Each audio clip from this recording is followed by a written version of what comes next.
This is the Delhi station of All India Radio. Please stand by for our next broadcast. You will now listen to the recording of today's proceedings during the question hour in the Rajya Sabha. ये आकाशवाणी है. अभी आप आज राज्यसभा में प्रश्नकाल के दौरान हुए कार्यवाही की रिकॉर्डिंग सुनेंगे. क्वेश्चन 121 श्रीमती वंदना जी. प्रश्न संख्या 121. क्या इस्पात मंत्री ये बताने की कृपा करेंगे कि क्या सरकार द्वारा इस्पात उद्योगों से प्रतिवर्ष उत्सर्जित होने वाली कार्बन डाइऑक्साइड CO2 गैस की मात्रा की निगरानी की जाती है? यदि हाँ, तो विगत 3 वर्षों के दौरान देश में इस्पात संयंत्रों से हुए उत्सर्जन का ब्यौरा क्या है?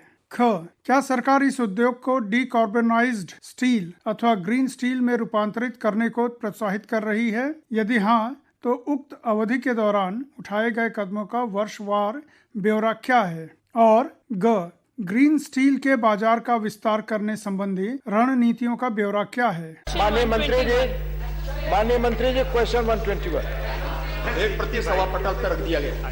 फर्स्ट सप्लीमेंट्री पर मैं रिक्वेस्ट करूंगा माननीय सदस्यों से, क्वेश्चन आवर का अपना महत्व है, वो शुरू होता है तो उस पर फिर बात चर्चा होती है. Please. Sir, the iron and steel sector is considered as the core of our economy and is projected to grow 5 times in the next 2 decades. So the steel sector is extremely energy and resource intensive and its present form highly polluting. So today the production of 1 ton of steel means the emission of 3 tons of carbon dioxide, and globally this is 1.4 only. So I wish to know from the Honourable Minister, through you sir, whether the government has taken any steps to audit the different factors responsible for the present situation of excessive emissions and whether there is any R&D in that behalf. Thank you, Vandana ji. माननीय मंत्री जी. Shri Jyotiraditya M. Scindia, इस्पात मंत्री. Sir, this is a very important question raised by the Honourable Member, and I would like to request you and the indulgence of the House in terms of enunciating our plan to address this issue. Certainly the steel sector is known as a hard-to-abate sector. However, we are not very far in terms of global averages, in terms of our emission numbers, as opposed to what the Honourable Member said. Our current average emission intensity is about 2.55 tons per CO2 per ton of crude steel, compared to about 1.95, which is the average in the world. However, we still have a way to go, and therefore we have put in place a short-term plan, a medium-term plan, and a long-term plan. The short-term plan really looks at reduction of carbon emissions through energy and resource efficiency, renewable energy. The medium-term plan, which is 2030 to 2047, looks at CCUS, which is carbon capture, utilization and storage, as well as usage of possibly green hydrogen, depending on technology innovations. And the long-term plan from 2047 to 2070 looks at a complete move over from ore-based and coal-based to much more technological innovations to come down to net zero as far as the world is concerned. I'd like to just inform the Honourable Member as well, if you look at this industry, you have to have in place supply-side drivers as well as demand-side drivers to bring down the level of emissions. As far as supply-side drivers are concerned, we've looked at energy efficiency and we've actually achieved a lot.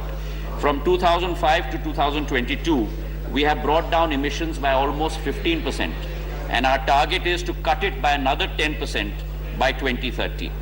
Because of the steps in this sector, the specific energy consumption has come down from 7 to 6.3 gigacalories per ton of crude steel produced. And the emission intensity also has come down from 3 to 2.55 in terms of the tons of CO2 compared to the total crude steel that is produced. We are also looking at renewable energy as a source, where we've looked at the National Solar Mission, where we hope to cut emissions by 20% by 2030. Resource efficiency is another area. Here we intend to use pellets, we intend to use scrap, we intend to use plastic as a raw material. All these 3 areas can bring about lowering of emissions. In fact, scrap can lower emissions by almost 85%. So that's another area that we are looking at tremendously. Today, India consumes 26 million tons of scrap. we import 4 million tons, so total 30 million tons of scrap are being used in India today to manufacture steel as we speak, which is roughly about 22.5% of our production. We're also looking at the possibility of green hydrogen when it becomes economically efficient to do so. Today the prices are way above, as well as carbon capture and storage. On the demand side as well, sir, we are looking at two aspects. One is possibly government mandation of usage of green steel, because almost about 20% of our steel is used in government projects, and whether we can look at government mandation for a small amount of steel production. If we look at roughly 20% of a mandatory limit, I'm giving you an example, at a 30% price premium for green steel, the cost of projects will increase only by 1.26%. So this is an avenue that we're looking at. And finally, raising private demand, raising our awareness as a population, looking at branding green steel inside, eco-labeling, as well as looking at mandating the private sector and ESG rating benefits. Thank you. Thank you, Madam. Second supplementary. Thank you, sir. The Minister has very articulately put down what exactly the government is doing in that direction, and it's certainly very, very welcome. Sir, I would like to know whether the government also considers to have certain green guidelines for every plant in this behalf. Carbon capture you have already mentioned, but specific use of plastic waste to reduce the coal requirement, using solid waste which is generated as waste at the plants in roads and railway lines, like it's done in many foreign countries, recycling of water and the like, for an environmentally sustainable way of production that can be differentiated, sir, from other coals, so that the government and public sector can use it with a specific mandate till it comes into 100% the supply chain. Thank you, Vandana. Demand chain. Thanks. So again, a very good suggestion for action by the honourable member. And let me say this, that it's not easy to mandate a universal formula, if you will, in terms of what is the input material that every plant you should use, because every plant has its own makeup. So for example, you have some plants based on electric arc furnace, you have other plants that are based on blast furnace or BOF, some that use DRI process with pulverized coal injection. So every plant has its own system. But certainly, as a category, we are looking at raw materials in terms of resource efficiency, and let me just give you a few examples. For example, if we look at the area of pellets and we use 100% pellets, you can almost reduce your CO2 emissions by 10 to 15%. That's example number one. Number two, if you look at scrap, as I mentioned, you can lower CO2 emissions by 85%, and as I mentioned to you, we are using 30 million tons of scrap today in India as we speak. We're one of the countries that are on the forefront of using so much scrap compared to the rest of the world. The third area is plastic, but that can be used as a mixture in terms of the process as opposed to the input. And the fourth, which is very important, is beneficiation of iron ore. If you beneficiate iron ore, if you have a 1% increase in Fe content, you can lower the coke requirement by almost about 1%. And if you lower coke requirement, then you lower CO2 emission as well. Thank you. Sri Anil Agrawal ji. क्या माननीय इस्पात मंत्री जी यह बताने की कृपा करेंगे कि भारत में स्टील प्लांट से होने वाले टोटल एयर पोल्यूशन का कितना परसेंटेज स्टील प्लांट से है, और इस एयर पोल्यूशन को कम करने के धन्यवाद। एक क्वेश्चन हो गया। माननीय मंत्री ji please be brief kindly, क्योंकि और क्वेश्चंस हैं। अध्यक्ष महोदय, मेरे पास टोटल एयर पोल्यूशन की क्वांटिफिकेशन नहीं है, पर पर्यावरण मंत्रालय UNFCCC को, United Nations framework on convention on climate change, हर 2 या 3 साल अपने आंकड़े सबमिट करते हैं, और जहां तक स्टील का विषय है, जो करीब 95 मिलियन टन CO2 का प्रोडक्शन था 2010 में, 2014 में 154 मिलियन टन तक गया, और 2016 में ये 135 मिलियन टन तक गिरा है। Thank you. Honourable P. Wilson. Honorable Minister, this question may be a little bit different. So tell me, what is the status of the Salem steel plant as the complete disinvestment has been taken place, and can you tell whether the valuation has been done and whether the job security of the existing employees has been taken care? Thank you. Sir, this is not Yes, this question not related to Air India. But sir, I will try and answer the honourable member because I know it's of interest to him. Yes, I will certainly try and do that. Please. SSP is certainly slated for disinvestment. DPM of the Finance Ministry and my ministry are both the Steel Ministry are working together on this. We have tried to take our investors to do due diligence and visit the plant. But unfortunately, I regret to inform the House that the state government has not been able to create that security environment for the due diligence by investors to take place. However, we have said that the financial bids and the bids should be submitted. I believe, don't hold me to this, but I think sometime in January. If I stand to be corrected, I will revert you. Not Honorable Sri Ajodhya Rami Reddy, nothing. Manya Ajodhya Rami Reddy. Sir, EU has recently released the Carbon Border Adjustment Mechanism, which directs that goods imported from a high polluting country will face a levy at the border based on its emission footprints. With the India exporting 20-25%, please be brief. With India exporting 25% of their steel production to the EU, how will this impact our steel industry, and what steps the government is taking to address this issue? Thank you. Sir, as far as environment concern, this is an issue that affects the steel industry worldwide. I am also pleased to report to the House through you, sir, that India has now reached a new record. We have become the second largest steel producer in the world in the last 8 years, doubling our capacity from 150 million to 154 million tons worth of production. We are very, very aware of the environmental concerns across the board. This affects producers all across the world, and which is why I have enunciated in this House a very clear articulation of both the supply side and the demand side plans that we have in place to reduce CO2 emissions in the steel sector, because without a doubt, this is the way the world is going, and steel has to conform to that path of environmental protection. Thank you. Question number 122, माननीय संजीव अरोरा जी.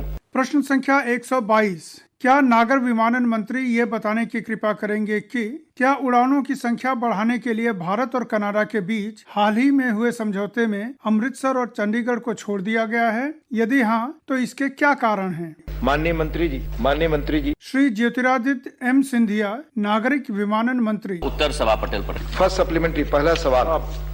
Honorable Chairman, sir, I would like to ask Honorable Minister through you that how come Amritsar and Chandigarh airports were not pushed while signing agreements when everyone knows that maximum Indian population is from Punjab, especially in Canada, and the agreement was with Canadian. Thank you. Sir, I would like to respond to the honourable member who's asked the question, as well as the honourable member who raised this issue in Zero Hour, Raghav Chadda ji. Let me be very clear, sir, that India has to look after her own interests. And the fact of the matter is that in the past governments, we have been way too liberal in terms of signing our air service agreements and giving multiple points of call to our neighbours very close to our geography. Whereas if you look at the situation today, sir, especially as far as Amritsar and Chandigarh are concerned, the honourable member in Zero Hour also had raised, it's absolutely untrue, the statement that he has made. I'd like to place that in front of the House, that there is no connectivity in Amritsar, Chandigarh. I would like to inform him as well as the House that today we have connectivity, international connectivity from Amritsar and Chandigarh to almost 7 countries: United Kingdom, Qatar, Dubai, Malaysia, Sharjah, Singapore and Italy. As far as Amritsar is concerned, we have 17 air traffic movements per week internationally, specifically to Singapore, Doha and Kuala Lumpur, as well as to Tbilisi and to Malposa, Milano. As far as our domestic carriers are concerned, we have 42 air traffic movements internationally in Amritsar and Chandigarh together. 33 in Amritsar, 9 in Chandigarh, connected to London, Birmingham, Dubai, Sharjah, Rome and even Bergamo.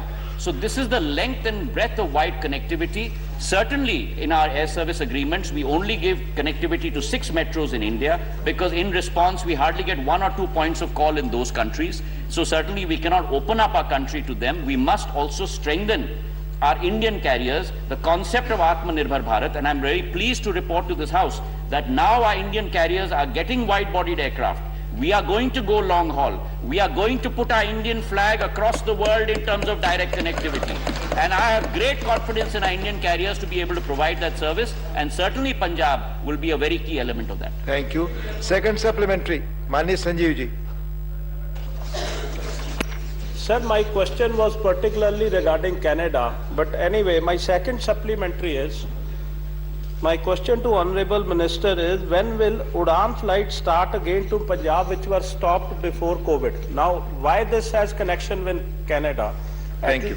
No, let me explain, sir. Why this has connection with my earlier question? I am just telling you that. Please allow me. You come to the next question, please. Yeah. No, this is next question. Yes, put it. So if the Udan flights are restarted after COVID, at least the people coming from Canada and other countries, they will have connecting flights. So they were closed during COVID and they have not been started, especially Ludhiana. Please be brief in your question, Mr. Arora. Next question. Please, thank you. Mani Mantri. Sir, as we, very important suggestion for action as well as a point by the Honourable Member, and let me apprise him that Amritsar has and Chandigarh both have tremendous connectivity throughout India. We have domestic connectivity, and as far as the Udan flights are concerned as well, sir, the Udan flights are functioning, which had been given. Some of those flights post 3 years are no longer functioning, but we are awarding new routes under Udan 4.2 as we speak. Thank you. Mani Bhuneshwar Kalita ji. Question relates to India and Canada flights. Yes, I will be on that point, sir. My supplementary arises from the Honourable Minister's reply, where he says the Indian airlines are allowed unlimited direct connectivity from any point in India, including Amritsar and Chandigarh, of course. So my supplementary to Honourable Minister is whether Indian Airlines flights will give connectivity to Guwahati Airport, which is the only major airport. This question relates to, yes, sir, relates to India and Canada, please. But my supplementary arises from the reply of the Minister, and whether any Indian Airlines flight will be introduced from the Guwahati Airport, Thank which you. is the only major airport in Thank you, North Kalita ji. to Canada. Thank you. Thank you. Put your question. Sir, as we are aware, sir, the civil aviation sector is a deregulated sector, and the decisions are made by the airlines based on their possibilities of passenger load factor as well as economic issues. If the member comes and meets with me and has a cup of tea or coffee with me, we can discuss it, and I'll certainly pursue it. Thank you. Dr. V. Sivasan. So question is for Canada. Yes, Canada and India and Canada. Sir, please. Canada and Kannur same. Sir, now in India, air travelers are facing huge problems. No, many kind of problems. First one, skyrocketing fare of air travelers. So these airline companies are exploiting the common people in different ways. So they are exploiting the people without any norms and regulations. Here, my question is, in India, some sectors, they are charging for a short journeys, they are charging about 25,000 rupees, sir. So here the question is, doesn't the government some sort of regulations is needed to bring a method into this madness? This is my question, please cooperate the chair. ये house ने rules बनाए हैं कि संबंधित सवाल से संबंधित ही supplement. Please. Let me move to Probs. Mani Mantri ji, अगर जवाब देना चाहते हो तो आप दें. Yes, sir. So I would want to respond, sir, because I think it's the member's right to ask a question, and it's my responsibility to respond to the members. Sir, I think it's extremely important to understand that the civil aviation sector is a seasonal industry. There are crests and there are troughs. When festive season starts in October, all the way up till February is the high season of civil aviation. You then get into a little bit of a medium lull situation, and then the trough, which is the monsoon season, is really a wipeout season in terms of civil aviation is concerned. So there will be, because of seasonality factors, there will be pricing differences. Point number one. Point number two, sir, we also have to understand that the civil aviation sector has gone through possibly the worst time of any industry in the world during COVID.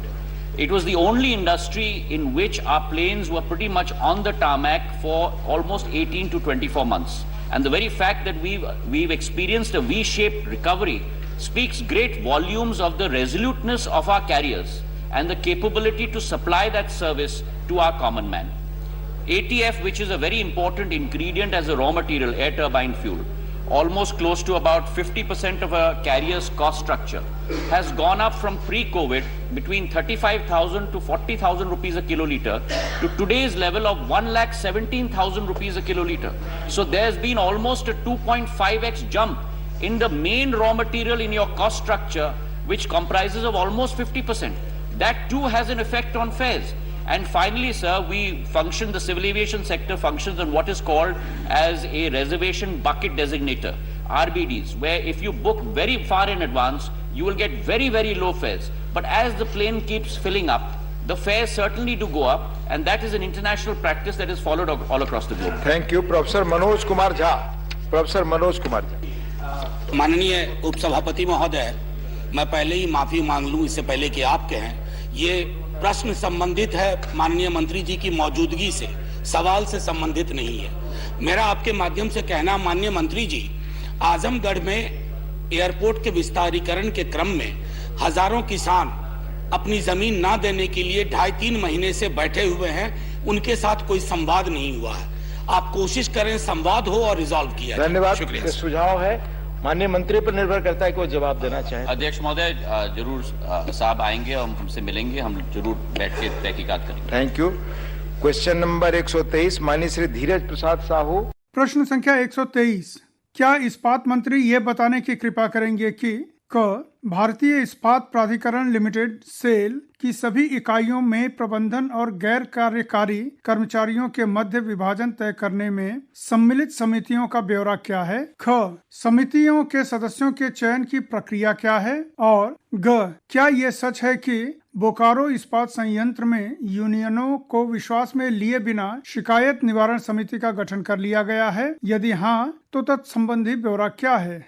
माननीय मंत्री जी। Shri Jyotiraditya M Scindia, इस्पात मंत्री। पहला supplementary, माननीय धीरज जी। भारतीय इस्पात प्राधिकरण limited cell के स्तर पर तथा बोकारो स्टील बर्नपुर एलायंस दुर्गापुर चंद्रपुर से समिति सदस्यों को चयन सेल कर्मचारियों के बीच नहीं करने की वजह क्या है? माननीय मंत्री जी। सर, हमारे 8 संयंत्र हैं और इन 8 संयंत्रों में से कई संयंत्रों में हमारे यूनियंस और मजदूर संघ रजिस्टर्ड और एफिलिएटेड हैं, कई में नहीं। और इसका कारण मैं हमारे सांसद महोदय के समक्ष भी रखना चाहता हूं। भिलाई स्टील प्लांट पे भिलाई इस्पात मजदूर संघ एक रेगनाइज्ड यूनियन है। रूरकेला स्टील प्लांट में रूरकेला श्रमिक संघ इंटक के साथ जो एफिलिएशन रखता है वो उसे मान्यता मिली है। सेलेम स्टील प्लांट में सेलेम उरुकाल तोजिलार मुनेत्रा संगम LPF को मान्यता मिली है। और VIS Visvesvaraya iron and steel plant में VISL वर्कर्स एसोसिएशन को मान्यता मिली है। इसके अतिरिक्त सर 4 ऐसे हमारे संयंत्र हैं जहां मान्यता नहीं मिली है। दुर्गापुर स्टील प्लांट में क्योंकि वहाँ चुनाव आयोजित नहीं किए गए, क्योंकि वहाँ एक विषय पर आदान प्रदान भी है और एक सबजुडिस मैटर भी है। और यही स्थिति बोकारो स्टील प्लांट की है, जहाँ बोकारो स्टील वर्कर्स यूनियन को मान्यता दी गई थी, पर अब एक मैटर सबजुडिस है, लीगल मैटर हो गया है, इसलिए वहाँ चुनाव नहीं हो पाए। और यही स्थिति इसको में है और एलॉय स्टील प्लांट में। धन्यवाद माननीय। सेकंड सप्लीमेंट्री, माननीय धीरज जी। बोकारो इस्पात संयंत्र बर्नपुर एलायंस दुर्गापुर चंद्रपुर फेरो एलायंस प्लांट में 1947 और औद्योगिक विवाद अधिनियम 1957 के प्रावधानों के तहत सीक्रेट बैलेट इलेक्शन के आधार पर समिति सदस्यों का चुनाव क्यों नहीं किया जा रहा है? धन्यवाद। जैसे मैंने आपसे निवेदन किया था और आपके द्वारा माननीय सांसद जी को भी निवेदन किया था कि ये मैटर सब जुडिस है क्योंकि वहाँ लीगल केसेस चल रहे हैं, तो इस पे हम लोग हस्तक्षेप नहीं कर सकते। धन्यवाद। माननीय GVL Narasimha Rao. Thank you, sir. Sir, this is about executive and non-executive employees working in RINL, Visakhapatnam Steel Plant, sir. Among the 5,200 executives working, about 300 are retiring every year. Similarly, among 10,000 non-executive members working in Visakhapatnam Steel Plant, about 900 are retiring every year. And since 2019, there has not been any recruitment. So also there is a freeze on promotions and increments for employees, which has a very limited cost to the company, sir. So my request to the Honorable Minister, whether he will examine all these factors and try and lift the freeze on both freeze on recruitment and also provide increments as demanded by the employees. Thank you, sir. माननीय मंत्री जी। Sir, according to the rules, sir, there has to be a level of profitability for the past 3 years before the increments are given with regard to CPSUs.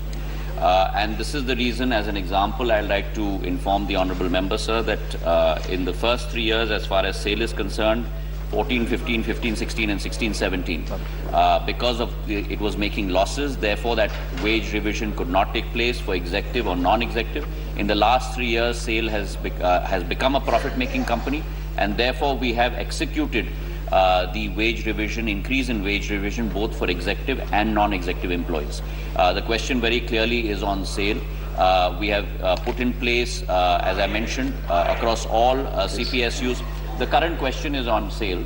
As far as RINL is concerned, it will have to be seen whether it comes under this clause of 3 years profitability. If it does not, then certainly that wage increase at this point, according to the rules, cannot be given. धन्यवाद माननीय मंत्री जी। दोला सेन जी। Thank you deputy chairman साहब। आपके माध्यम से हम माननीय मंत्री जी से जानना चाहती हूँ कि why memorandum of understanding not yet signed for SAIL workers wage revision at RINL 2, and as there are lacks of huge of workers beyond the central trade unions, why the central SAIL management do not restructure the NJCS committee considering the objective reality, and whether the central government and ministry has done any survey to know how many vacancies there in the PSUs like SAIL, how to fill it, and why the overqualified numbers are applying for jobs in government departments. Thank you. You have put 2 questions, please. Thank you. Sir, the honorable member has raised 2 very pertinent issues. One is regarding the fitment process as well as the salary revision and the resources being given to our workers. I'd like to inform her through you, sir, that as far as SAIL is concerned, we have actually signed the MOU with regard to executive employees as well as non-executive employees, both with regard to the new fitment. And I'd like to inform her through you as well, sir, that as far as the non-executive employees are concerned, it's been a 5-year cycle. The 2 cycles ago in 2007, wage revision was executed, then in 2012, and now as of 2017, the wage revision is being executed. But as far as the executive employees are concerned, it's only been done once in the last 10 years. So there's a 10-year cycle for executives, but a 5-year cycle for non-executives. And as far as we are concerned, at this point of time, 667 crores have been already dispersed to 11,000 executive employees, and 1,000 crores has already been dispersed to 56,000 employees of SAIL. So that has already been in place. The second question she raised was with regard to the composition of the NJCS. Through you, I'd like to also inform her, sir, that we have 12 representatives from our PSUs, 2 from SAIL and 1 each from Bhilai ISP, Bhilai, Rourkela, Durgapur, Bokaro, ISP, ASP, SSP, VISP, CFP, as well as the Director of Personnel or RINL. And as far as our unions are concerned, there are almost 25 representatives. So the weight is given to the workers and to the unions. 3 representatives each from INTUC, C2, ITUC, HMS and BMS, and 1 representative each from the unions of Bhilai, Durgapur, Rourkela, Bokaro, Burnpur, and as far as the SSPs are concerned, 1 rep each from Durgapur, Salem, our Bhadravati, Chandrapur, Fero, as well as RINL. Thank you. माननीय honourable P Bhattacharya ji. Sir, I have a very pertinent question. For increasing the quality of the production, all the steel factories in our country, whether government has any planning of start any tripartite discussion with the central trade union leaders. Thank you. Steel production in the country has increased at a historic level. In 13-14, we had only close to about 60 million tons per annum production of steel. We are today at 120 million tons. In terms of capacity, we had only 75 million tons. We are today at about 154 million tons. So there's been a doubling in the last 8 years of steel production in the country, which has been historic, and which is why we've become the 2nd largest steel producer in the world today, sir. It's very important that India, the second point I'd like to make is very important that India continues on this trajectory of growing capacity of steel production, because we have a tremendous amount of infrastructure projects. And therefore, it is our target that by 2030, we intend to double our steel capacity from 150 to 300 million tons. SAIL 2 will be a part of that. SAIL's current capacity is 19.6 million tons. We're going to grow SAIL's capacity to 33 million tons by 2030, and Bokaro Steel Plant's capacity is 4.6 million tons, which will go to 8.6 million tons. Thank you. Question number 124, Shrimati Ranjeet Ranjan ji. प्रश्न संख्या 124, क्या कोयला मंत्री ये बताने की कृपा करेंगे कि क्या सरकार को इस बात की जानकारी है कि अक्टूबर 2022 तक देश की केवल 2/3 कोयला खदानों का ही उनकी क्षमता के अनुरूप उपयोग किया जा रहा है? क्या सरकार मौजूदा कोयला खदानों को कम उपयोग में लाए जाने के बावजूद 427 मिलियन टन प्रतिवर्ष के उत्पादन लक्ष्य के साथ 99 नई कोयला परियोजनाओं को विकसित करने का विचार रखती है? क्या सरकार ने इन मौजूदा कोयला खदानों के कम दोहन किए जाने के मुद्दे की जांच की है या जांच करने का विचार रखती है? यदि हाँ, तो कम दोहन संबंधी उपर्युक्त मुद्दों का समाधान करने के लिए किए जा रहे उपायों सहित तत्संबंधी ब्यौरा क्या है? और यदि नहीं, तो इसके क्या कारण हैं? माननीय मंत्री जी. श्री प्रहलाद जोशी, कोयला मंत्री. Sir, statement is laid on the table of the House. First supplementary. Sir, सभापति जी, आपके माध्यम से मैं मंत्री साहब से पूछना चाहती हूँ कि अगर आप देखें तो जो कोयला खदानें अभी विकसित हो रही हैं, उनमें से कम 165 गांव को विस्थापित करने और लगभग 87,630 परिवारों को प्रभावित करने का खतरा है, जिनमें से 41,508 परिवार उन क्षेत्रों में रहते हैं जहां प्रमुख आबादी आदिवासियों की है। इसमें लगभग 22,686 हेक्टेयर कृषि की भूमि और 19,287 हेक्टेयर जंगल को भी खतरा है। ऐसे में देश की खदानों में हम सिर्फ 2/3 क्षमता का उपयोग कर पा रहे हैं। कुछ बड़ी खदानों में सिर्फ 1% ही क्षमता का उपयोग हो रहा है। क्योंकि मैं आपके आंसर से सेटिस्फाइड नहीं हूँ, तो नई खदानों में हमारे लाखों आदिवासी भाइयों, सर उसी में आ रही हो, इतनी मुश्किलों का सामना करना पड़ रहा है। उनकी जल, जंगल, जमीन, रोजी रोटी का सवाल है। मेरा मंत्री जी से सवाल है कि आज जो मौजूदा खदानें हैं, उनकी क्षमता को बढ़ाने के लिए मंत्रालय ने क्या कदम उठाए? धन्यवाद। Sir, basically, I do not agree the so-called report what she is mentioning. That report is neither credible nor reliable. See, that has calculated on the basis of जो कोल इंडिया और हमारा PSU के पास जो हमारे कोयले के खदान है, उसके लिए कैलकुलेट किया है 328, लगभग हमारे पास 328 माइंस है इनटू PRC। तो PRC सभी इसमें अचीव नहीं होता है। PRC कभी कभी वेदर के कारण, लैंड एक्विजिशन कारण, नॉन वायबिलिटी के कारण, for the various reason and कभी कभी पीआरसी अचीव ही नहीं होता है। तो इसके कारण ये जो कर रहे हैं, this is not acceptable report, and on the basis of that, because ultimately it is the question of the energy security of the country, हमको हमारा एनर्जी सिक्योरिटी को देखना है। एंड जहां तक सवाल है हमारा, जहां तक सवाल है प्रोडक्शन का जो सवाल है हमारा प्रोडक्शन था इन 14 इट वाज 566 मिलियन टन। इस बार हो रहा है माननीय प्रधानमंत्री नरेंद्र मोदी जी के मार्गदर्शन में, this year our total production will be 900 million ton. That means all our PSUs they are using optimum, they are producing to the optimum level.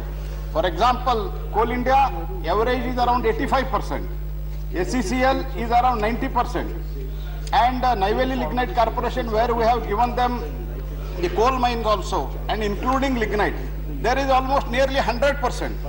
So in last, and our requirement by 2030 will be 1,500 million ton. For that we have to scale up our production. For that, the previous regime, they did not produce. There was only scams. And today we are producing and we are ensuring the energy security for India. For that, coal is needed. That is what I would like to mention. And that report, which they are mentioning, it is neither credible nor reliable. I am very clear on this. Thank you. Second supplementary, Ranjita ji. Sir उनसे request करिएगा, मैं उनको authentic data लाके दूंगी। मेरा दूसरा supplementary है, 2021-22 में भारत का कोयला आयात 208.93 मिलियन टन था, जिसकी कुल कीमत 2.28 लाख करोड़ रुपए हुई। वहीं 7 सितंबर महीने तक कोयला आयात करीब 132 मिलियन तक पहुंच गया है, जिसकी कीमत 2.3 लाख करोड़ पहुंच गई है। तो मैं आपकी सरकार से, आप आत्मनिर्भर भारत की बहुत बड़ी बड़ी बातें करते हैं, लेकिन आज भी इतने बड़े स्तर पर कोयला का आयात कर रहे हैं। क्या मंत्री जी बताएंगे कि भारत में कोयले के मामले में कब तक, किस साल तक हम आत्मनिर्भर हो जाएंगे? दूसरा, इसके साथ ही है, हाल ही में एक रिपोर्ट आई है। सर मेरा सवाल खत्म नहीं हुआ। हाल ही में सर मेरा सवाल खत्म नहीं हुआ। 2 साल में एक तो क्वेश्चन आता है सर। हाल ही में एक रिपोर्ट आई है जिसमें ये, माननीय मंत्री जी प्लीज, नो नहीं, एक व्यक्ति 3 सवाल नहीं पूछ सकते। हमारे पास और नाम है, माननीय सदस्य जिनको मौका नहीं मिलता, आप मेरे पास आते हैं, अगर एक व्यक्ति 3 सवाल पूछेंगे, प्लीज सवाल आप 3 पूछेंगे एक साथ नहीं, प्लीज सर बड़े बड़े बातों के बारे में बात नहीं, this is your third question, please be clear. मैं इतना ही कहना चाहता हूँ, ओनली 2 सप्लीमेंट्री रंजीता जी। जो छोटे छोटे बात करते थे, इनका प्रोडक्शन क्या था? इनका प्रोडक्शन था 566 मिलियन टन। मैं आपसे रिक्वेस्ट कर रहा हूं, आप 2 क्वेश्चन पूछ चुके हैं, प्लीज माननीय मंत्री ji. I am replying, if you allow I will reply. Please नहीं, आई विल नॉट, प्लीज आप जवाब दें सर। आप जवाब, जो बड़े बड़े बातों के जिक्र कर रहे हैं, हमने बात नहीं किया है, बात तो हमने करके दिखाया। माननीय सदस्य, आपको 2 सवाल पूछने का मौका है, आप 3 सवाल पूछ रहे हैं। No, I will not allow, I will not. Please briefly आप मंत्री जी जवाब दें, I will move to it. Please आप ब्रीफली जवाब दें, प्लीज सर, प्लीज आप, माननीय मंत्री जी प्लीज, माननीय मंत्री जी प्लीज जवाब दें आप। I'll move to now. I'll move to other question now. Sir, Congress party का प्रॉब्लम है sir. Please. They do not have trust on our agencies. They do not have trust on our army. They do not have trust on our माननीय मंत्री सवाल पे जवाब। Please. This is the situation. They are trying to rely on a report.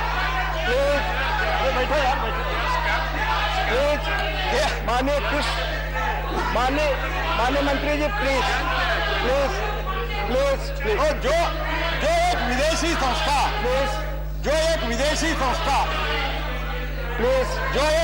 माननीय मंत्री ji please, जो एक विदेशी संस्था एक रिपोर्ट करती है और वो रिपोर्ट में ये कहते हैं हमारा जो खजाना है उसका पूरा उपयोग नहीं होता है, तो हम ये कह रहे हैं, मैं दावे के साथ कर रहा हूँ हम स्टैटिस्टिक्स के साथ कह रहा हूँ. Sir, I will complete, sir. This is a very important question she has raised. Please complete. And there, whatever she has raised, I have already told. Average 90% from each of the mine. We are producing almost, we are utilizing almost 90% of its capacity. Thank you. And sir. Thank you. And our production will be 900 million ton. And next year it will be 1 billion ton. Thank you. Sir, let me complete, sir. During that time, it was the Koila was under this regime of scam. Our regime, under the Prime Minister Narendra Modi ji, I would like to assure this house, sir, let me last sentence. I will assure house from 24-25, we will start the import of the thermal coal. This is what I am going to assure to this house. माननीय Krishnalal Pawar, Dr. Sasmit Patra, please. Honorable Deputy Chairman, sir, thank you for giving me this opportunity to ask a very specific question on Odisha, sir. Sir, I'd like to first thank the Honorable Minister that today Odisha is one of the largest states which is producing the most of coal in the country. And Mahanadi Coalfields is also doing a tremendous job in Odisha. Sir, I'd like to know that in terms of Odisha, what are the specific plans, programs that the Honorable Minister has in terms of maximizing capacity, utilizing capacity of coal in the state of Odisha so that that becomes the largest coal bearing and coal extraction state in the country. धन्यवाद. Sir, I am thankful to Honorable Member Shri Sasmit ji because the Odisha, they are by and large they are cooperating as far as both the other mining sector also and the coal is also. And I would also like to, we had a long discussion with the Odisha government as far as the mining is concerned and coal mining is also concerned. Many suggestions we received from them. After receiving those suggestions and having a lengthy discussion with them, we have also changed certain things and they have also changed certain things, the process in the state of Odisha. By that, overall the production, which was around 60-65 million ton in 2014, today it has almost reached 170 million ton. And I am going to assure Mahanadi Coalfields in coming a year or two, maximum a 1.5 year, we are going to achieve 200 million ton per year. This is the plan we have, and the detail I will share with you because and this royalty is will increase. And the royalty, entire royalty, whatever, and also I would like to tell sir, during the previous region, it is given an allotment through a chit route, means by a slip route. Now we are auctioning it. Most transparent system of auction. पहले कौन सा office से चिट्ठी आता था और किसको allot होता था ये सबको पता है, इसलिए स्कैम बन गया. वो स्कैम के कारण सर अभी क्या हो रहा है, अभी हम ट्रांसपेरेंट सिस्टम में ऑक्शन कर रहे हैं और ट्रांसपेरेंट सिस्टम में ऑक्शन के कारण स्टेट का रेवेन्यू बढ़ रहा है. ये स्टेट का रेवेन्यू बढ़ रहा है, स्टेट स्ट्रेंथन होने के कारण ये लोगों को इनको थोड़ा तकलीफ हो रहा है क्योंकि भारत आत्मनिर्भर बन रहा है. Thank you. माननीय नीरज गांगी, your question. माननीय नीरज गांगी, आपका सवाल. Thank you, Chairman, sir. Through you, sir, I would like to ask Honorable Minister of Coal that nearly 90% of the proposed coal projects in terms of capacity will be located in the high-risk water zones, which will worsen the water shortages in the region. What steps will the government take to mitigate the potential water crisis due to new coal projects in these regions? Thank you. Thank you, sir. I may be kindly allowed to speak in detail, sir. Environment impact assessment and EMP is also prepared on each project based on the project specific terms of reference recommended by Ministry of Forest and Environment Clearance, which requires a detailed hydrology and hydrogeology impact assessment management plan based on which EC is granted, sir. Subsidiaries of the CIL are in a process of obtaining no objection certificate for abstraction of the groundwater for each of the product from the central government water authority, Ministry of Water Resources of Government of India. Advance payment of fee is ensured for each project for abstraction of the groundwater. Clearance is granted based on the detailed hydrological report and the groundwater. तो इसीलिए ये सब हम जो करते हैं, इसके साथ ही साथ जो माइन करने के बाद पानी निकलता है, वो पानी एक तो हम हमारे माइनिंग के लिए ही यूज करते हैं, और उसके बाद फॉर एग्जांपल मैं CIL के देता हूं, the objective of the CIL is to attempt the maximum utilisation of the mine water discharge from the for the community use. In 2021 and 2022, out of the total 6,440 some LCQM average mine water discharge, 2,591 LCQM of mine water was utilized for own use, and 2,826 LCQM water was utilized for the community supply. That is for some is potable and some is for irrigation and some is for plantation. Thank you, Mantri. Means the entire water is used, and also plantation is being done, and also we are taking the permission from all the concerned authorities so that there will not be impact of the water on the concerned area. Thank you. Saroj Pandey ji. धन्यवाद उपाध्यक्ष जी. मैं माननीय मंत्री जी से जानना चाहती हूं कि जो कोयला खदानों का परिचालन होता है और जो राज्यों में स्थापित है, उन राज्यों में जो केंद्र सरकार के अधिकारी होते हैं, उन अधिकारियों पे राज्य सरकार द्वारा अनाधिकृत तौर पर उन पर दबाव डाला जाता है, और अनैतिक कार्यों के लिए जिस प्रकार से छत्तीसगढ़ में अभी लगातार ये घटनाएं हो रही हैं, तो वहां पर मैं सिर्फ इतना जानना चाहती हूं कि छत्तीसगढ़ में जो घटनाक्रम अभी घटित हुआ है कोयला के खदानों को लेकर, और जिसको लेकर बार बार ये विपक्षी दल उत्प्रेरित होते हैं, मैं माननीय मंत्री जी से जानना चाहती हूँ कि छत्तीसगढ़ खदानों का क्या विषय रहा है. सर, तो दबाव डालने का इधर उधर कोशिश तो होता है, लेकिन कई स्टेट में तो ऐसा होता है. लेकिन भारत सरकार इसमें स्पष्ट है. हम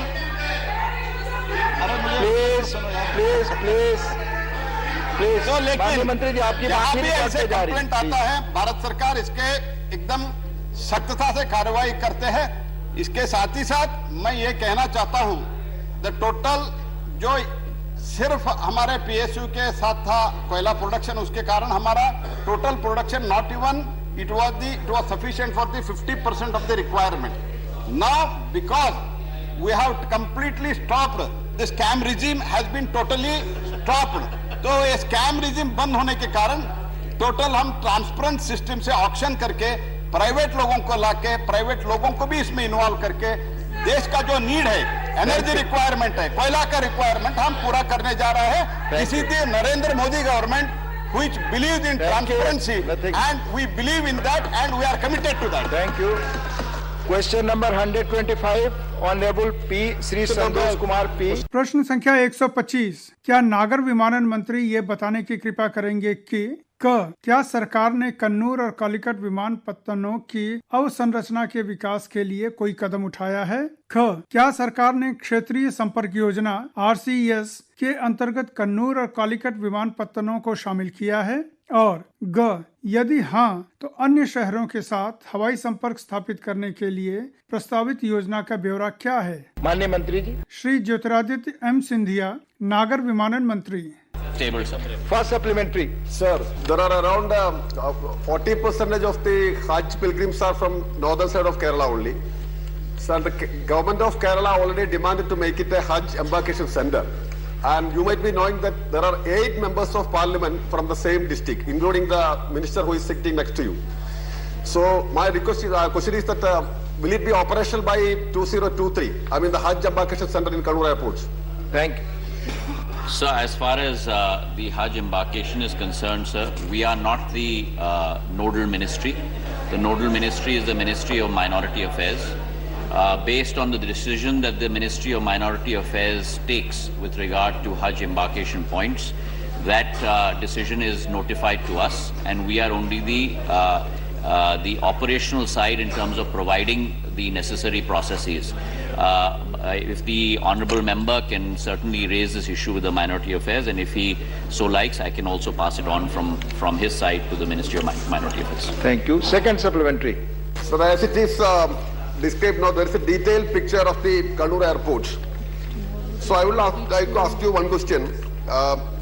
It is up to the airlines to provide air services to and from any airport in the country depending on their operational and commercial viabilities.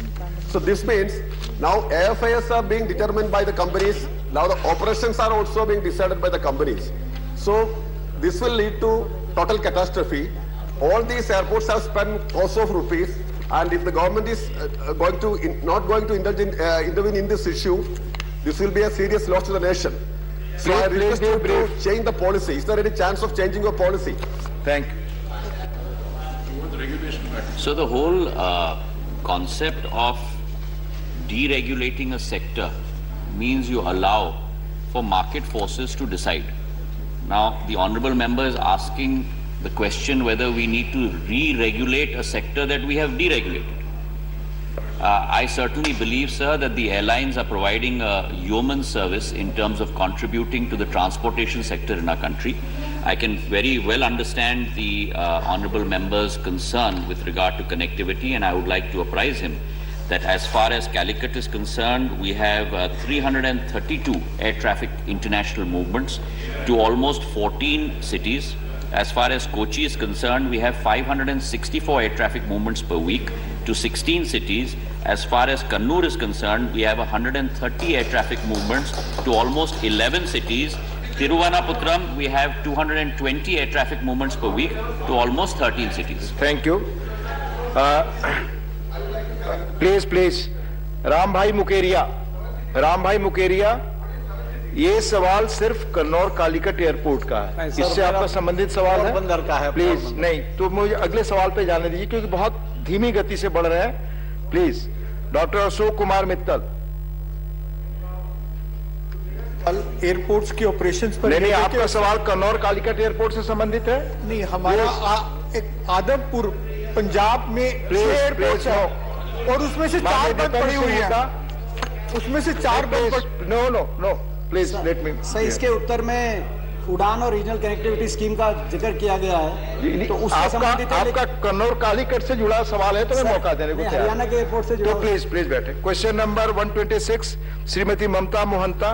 प्रश्न संख्या 126। क्या नागर विमानन मंत्री ये बताने की कृपा करेंगे कि क्या सरकार ने उन उद्देश्यों को प्राप्त कर लिया है जिनके लिए पूरे देश का आम नागरिक उड़ान योजना शुरू की गई थी, और यदि हाँ तो तत्संबंधी ब्यौरा क्या है? ख, यदि नहीं तो इसके क्या कारण हैं? ग, क्या सरकार ने उड़ान योजना के तहत अगले 5 वर्षों के लिए कोई लक्ष्य निर्धारित किया है? और घ, यदि हाँ तो तत्संबंधी ब्यौरा क्या है और इन लक्ष्यों को हासिल करने के लिए सरकार द्वारा क्या कदम उठाए गए हैं?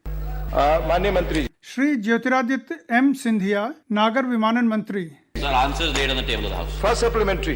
धन्यवाद वाइस चेयरमैन सर। आरसीएस उड़ान के चतुर्थ पर्याय के अधीन में 2020 में देश के रिमोट और रीजियोनल स्थान में कनेक्टिविटी को शुरू करने के लिए 78 नया रूट को अनुमोदन किया गया था। सर, मैं आपके माध्यम से मंत्री जी को पूछना चाहती हूँ कि ये नया रूट में ओडिशा के कोई सेक्टर शामिल है या नहीं? अगर नहीं है तो क्या कारण है, और क्या सरकार कोई नया रूट प्रस्तुत कर रहे हैं?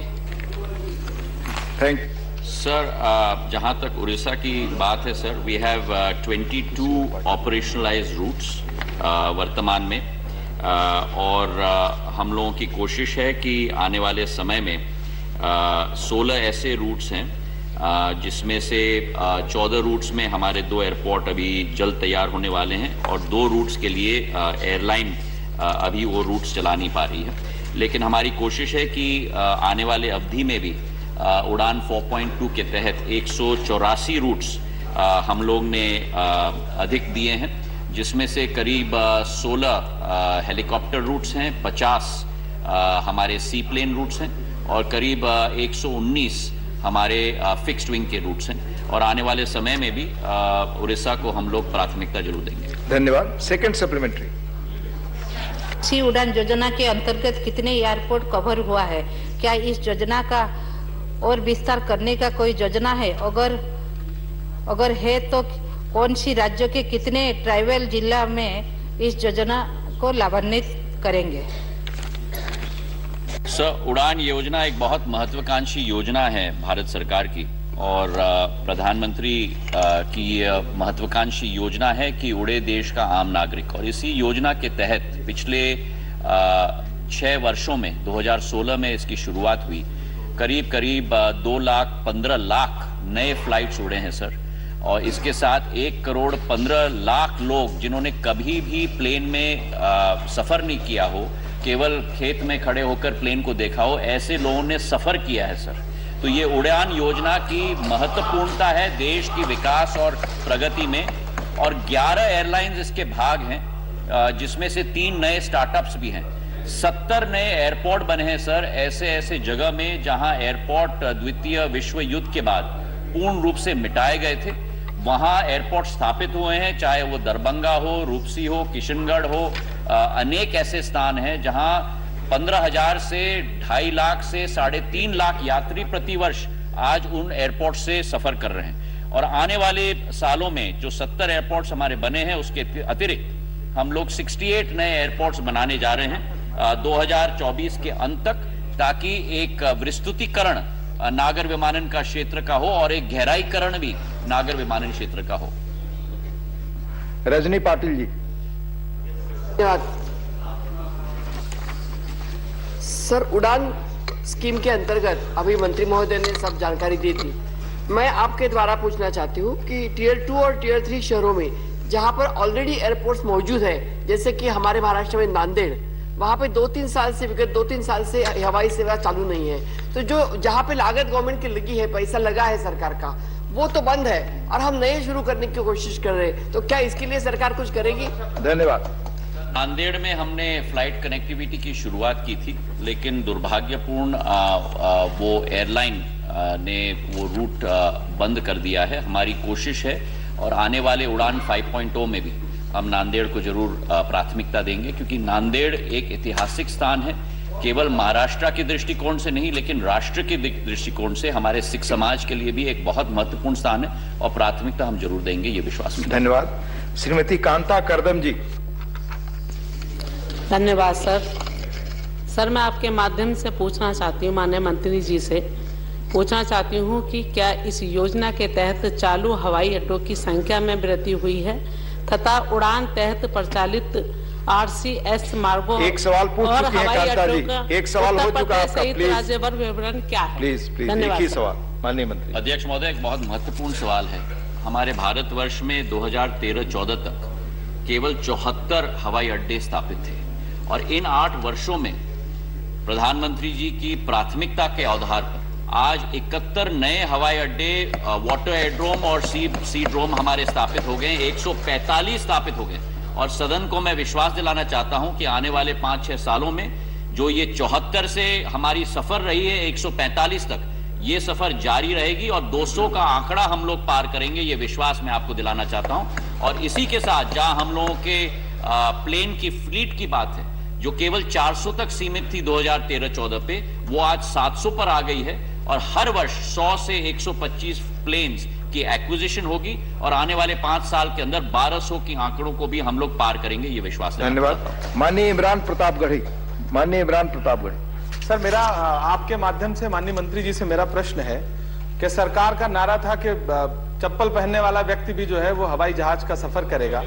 इन दिनों प्लीज सवाल समझ लें, हर चीज पे टोका टिप्पणी करना सर नहीं, प्लीज आप उनको भी मना करिए। सत्ता मैं सबको मना कर रहा हूं। मेरा अनुरोध यह है सर, और प्रश्न मेरा यह है कि इन दिनों जब भी थोड़ा सा यात्रा का अनुपात बढ़ता है, टिकट इतने ज्यादा महंगे हो जाते हैं कि कोई कंट्रोल नहीं रह जाता।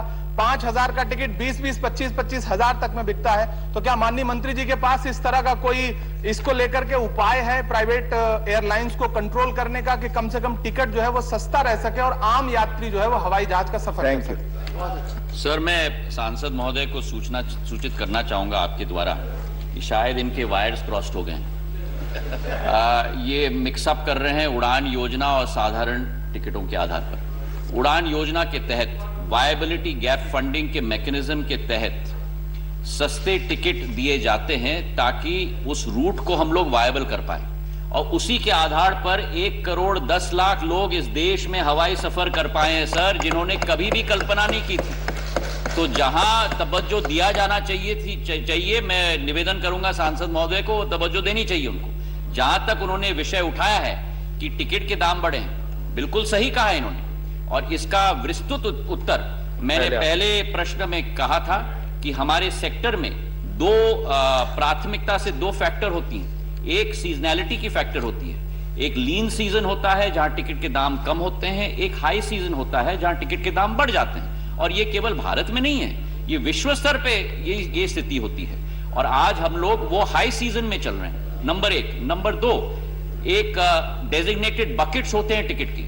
तो अगर हम लोग ट्रैवल करना चाहते हैं, यात्रा करना चाहते हैं, अगर एडवांस में हम लोग बुकिंग करेंगे तो आपको लोएस्ट फेयर से भी कम मिलेगा डिस्काउंट पे, 2000-3000 पे। पर अगर आखिरी दिन पे हम लोग टिकट बुक करेंगे तो वो फेयर जरूर बढ़ जाते हैं। और तीसरा मुद्दा जो आपके समक्ष मैंने सर रखा था कि एयर टर्बाइन फ्यूल का कॉस्ट अंतर्राष्ट्रीय जगत में जो 53,000 रुपए प्रति किलो लीटर था प्री कोविड, वो अब 1,17,000 रुपए प्रति लीटर हो चुका है वर्तमान के समय में, जो 50% हम लोगों की इनपुट कॉस्ट एयरलाइंस की होती है। Thank you. Question number 127, honourable Shri S Kalyan Sundaram. प्रश्न संख्या 127, क्या पेट्रोलियम और प्राकृतिक गैस मंत्री ये बताने की कृपा करेंगे कि वर्ष 2019 से तंजावुर, तिरावूर, नागपट्टिनम, पुदुकोट्टई, कडलूर, अरियलूर और मयिलादुथुरै के डेल्टा जिलों में ओएनजीसी द्वारा खर्च की गई कॉरपोरेट सामाजिक उत्तरदायित्व CSR निधि का वर्षवार ब्यौरा क्या है?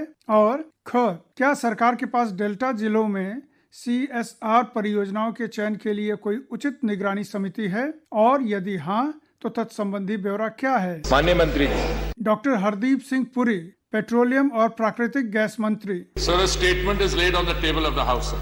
First supplementary, Honorable Kalyan. வாய்ப்பளித்தமைக்கு தலைவர்களுக்கு நன்றி.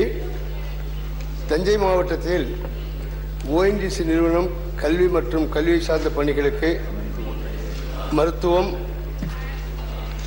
பொறுப்பு நிதி, சமூக பொறுப்பு நிதியிலிருந்து செலவு செய்த தொகை எவ்வளவு மற்றும் அதன் விவரங்களை தெரிவிக்கவும் மக்கள் பிரதிநிதிகளை கொண்ட குழு ஏற்படுத்தி செலவு செய்ய நடவடிக்கை எடுக்கப்படுமா? Thank you. माननीय मंत्री। Sir, the body of the answer in fact provides the details district wise for the concerned districts, which is given for the year wise 2019 to 20, 2020 to 21, 2021 to 22. Insofar as precise details is concerned, as the answer says, this is a board-driven process.